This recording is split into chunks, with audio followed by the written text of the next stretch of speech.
અમદાવાદના 16 બ્રિજ પર height barrier લગાવવાની જાહેરાત હાલ પૂરતી મોકૂફ. એક્સપર્ટ રિપોર્ટ બાદ લેવાશે નિર્ણય.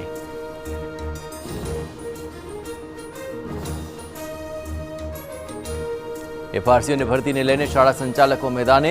શાળા સંચાલક મહામંડળ સરકારને હાઈકોર્ટમાં પડકારશે.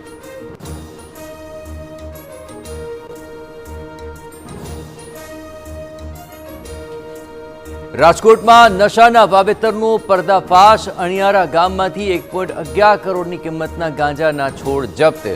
તો વિંછિયાના ખેતરમાં પણ ગાંજાના ખેતરમાં દરોડા.